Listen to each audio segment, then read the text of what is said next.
Giving advice comes with really interesting extra baggage, which basically creates the assumption that if I give advice to someone else, it's kind of assuming that that person wants my life. And I mean, I live an incredible life. I love my life, but I think there are a million other fantastic lives out there that someone else could live. I mean, I have pain and struggles and issues that are mine, and they're not necessarily the things I want other people to also have to carry and deal with as burdens. And with that said, I do still feel comfortable giving advice because I can give advice about things that work for me, but not necessarily are about me. Basically, you take the ego out of the situation where it's not so much about the idea that this is the one way to live, but more like this is a nice thing to do. Like, for example, I don't build really anything with my hands. Like, the last thing I really built was like putting up a nice sticky 3M thing on the wall. And if you were to ask me, what's an easy way to like tighten a screw? I would be like, oh, righty-tighty, lefty-loosey. And it's like, that's advice. That's a really useful advice, but it's not coming from someone with a lot of skill. But the thing is my ego isn't actually involved in that giving advice because it's just me being like, oh, this is super useful to help me remember how to do this thing. And in fact, if I felt nervous that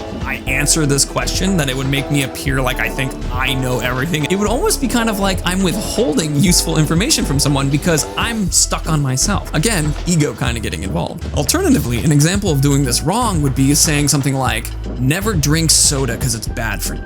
Or maybe even something like never smoke a cigarette because it's bad for you.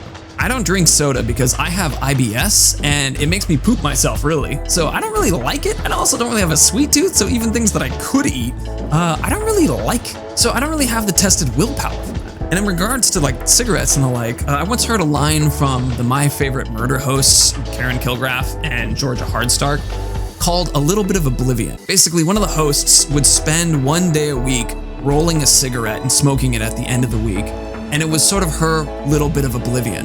John Green put another description on it where he talked about how he loves Dr. Pepper, and he used to smoke 40 cigarettes a day, and one of the things he loved about smoking was the feeling of giving in to something you weren't supposed to do. It wasn't the buzz, it was the feeling of like, this is wrong, but I'm gonna do it anyway. Eventually, he ends up switching to Diet Dr. Pepper, and he doesn't drink 40 of them every day, but the idea is that now he gets a similar rush from drinking Diet Dr. Pepper than he does from smoking. That's his little bit of oblivion, in the same way that the My Favorite Murder people have their own. A lot of people seem to find their little bits of oblivion to be therapeutic, more so than the negative effects on their body. Just because I don't know what my oblivion would look like, or if one should have an oblivion, those kind of things, means that if I was to say don't do those things, it would put my ego in there. So a good example of this to do advice was try to mitigate harm on yourself. Try to just make it less. That's why I feel comfortable about giving advice. It's not just about being me, but about making life just a little bit easier.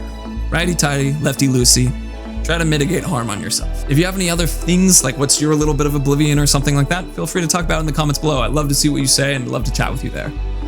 See ya.